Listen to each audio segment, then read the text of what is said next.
पहले जिक्र कर रहे थे, यानी जो भारत में जो डेब्री है इस समय, जो आसमान में नाकाम करके हमले के गिराया गया है, उससे आपको समझ में आ जाएगा पाकिस्तान ने क्या क्या इस्तेमाल किया था। लेकिन हम इंतजार कर रहे थे कि एजेंसियों की तरफ से क्या इसका आकलन होता है। अब देखिए वो पूरी सूची हमारे सामने आ चुकी है। मंजीत।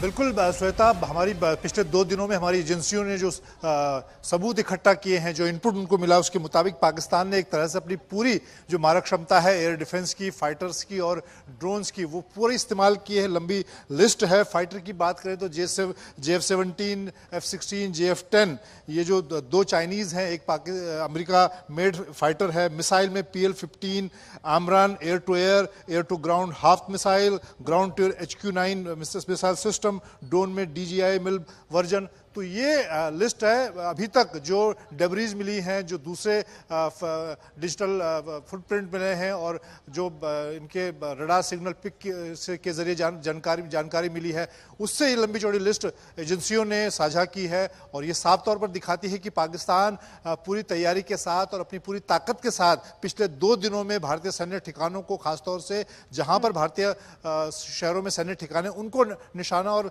सिविल एरिया को भी निशाना बनाना चाहता था।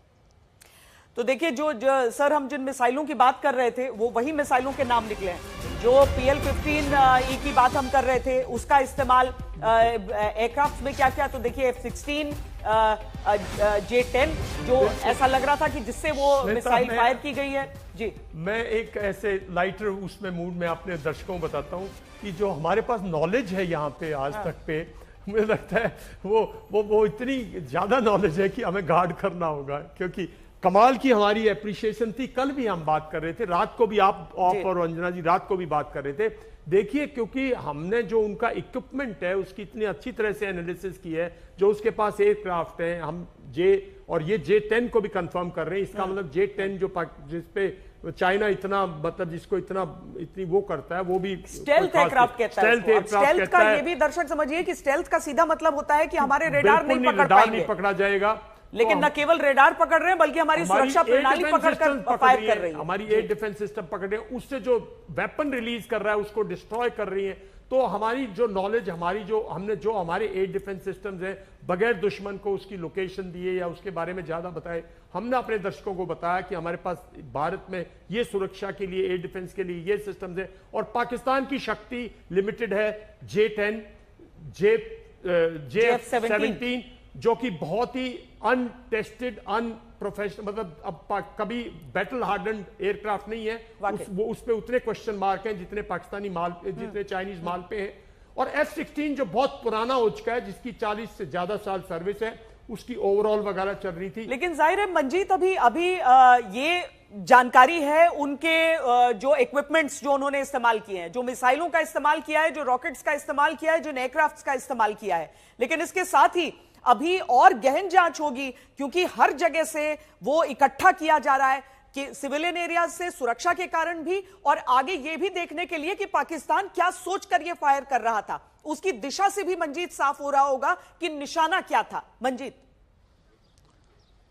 ये तमाम चीज़ें एक तरह से सेनाओं को आने वाले समय में पाकिस्तान की रणनीति को समझने में भी मदद करती हैं। सबूत के तौर पर भी भारत इसका इस्तेमाल करेगा और ये पूरी पाकिस्तान की रणनीति को दिखाने का काम करता है। तो आप देखिए कि हमारे जो सिस्टम हैं, हमारी एजेंसी हैं, एक तरफ से चौतरफा सक्रियता है।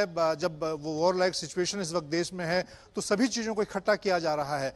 और ये आने वाले दिनों में पाकिस्तान और किस तरह के ऑपरेशन कर सकता है, किन फाइटर का इस्तेमाल कर सकता है, और उसके जो बेड़े में और कितनी मिसाइलें बची हुई हैं जिनका वो इस्तेमाल कर सकता है, किस तरह के और ड्रोन उसके पास हो सकते हैं, ये सारी चीज़ें आने वाले दिनों में पाकिस्तान की मंशा को समझने में और हमारी जो सेनाएं हैं उनको अपनी रणनीति बनाने में मदद करती हैं। और अब जैसे श्रोता हम देख रहे हैं कि तमाम शहरों में, जो पंजाब की बात करें, जम्मू कश्मीर के इलाकों की बात करें, राजस्थान की बात करें, पाकिस्तान के मिसाइल, ड्रोन और बाकी सिस्टम के जो डेब्रीज हैं वो लगातार मिल भी रही हैं।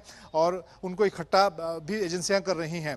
और ये एक तरह से पाकिस्तान की मंशा और पाकिस्तान का डेस्परेशन को भी दिखा रही हैं। आज शाम को जब विदेश सचिव इस पर एक प्रेस कॉन्फ्रेंस करेंगे, उससे भी कई चीज़ें सामने आएंगी। जिस तरह से कल विदेश सचिव ने एक तस्वीर भी दिखाई थी कि इस तरह से पाकिस्तान के सैन्य अधिकारी एक फ्यूनरल में मौजूद हैं। तो ये सारी चीज़ें डिप्लोमेसी के दौरान भी दुनिया को दिखाने के लिए भी इनका इस्तेमाल होता है। और अभी हमें इस बात का भी हमारी एजेंसियां इंतजार आंकड़े जुटा रही हैं कि हमने पाकिस्तान के को जो इस हमले का जवाब दिया है, पहले सबसे पहला काम था कि डेटरेंस, उनको निष्क्रिय किया और उसके बाद जहां जरूरत पड़ी वहां पर उसको जवाब भी दिया। उसकी भी जानकारी हम थोड़ी देर अपने बाद जैसे हमारे पास जानकारी है दर्शकों को देते रहेंगे। श्वेता, मैं अपने दर्शकों को थोड़ा सा HQ-9 बार बार हम लिख रहे हैं उसके बारे में बताना चाहता हूं। कल हमने बताया था कि जो पाकिस्तान का लाहौर है, लाहौर के पास जो उसका एयर डिफेंस सिस्टम है, उसको हमने हमारे ड्रोन्स के जरिए डिग्रेड कर दिया, उसको डिस्ट्रॉय कर दिया ऑलमोस्ट। ये सिस्टम है HQ-9P। HQ-9P जैसे हमारे यहाँ S-400 एक घातक एयर डिफेंस सिस्टम है जो कि रशिया से लिया है, इसी तरह रशिया ने पहले एक S-300 बनवाया था। उस S-300 की पुअर कॉपी HQ-9 बनाया था चाइना ने, जिसकी रेंज 140 किलोमीटर है मैक्सिमम रेंज।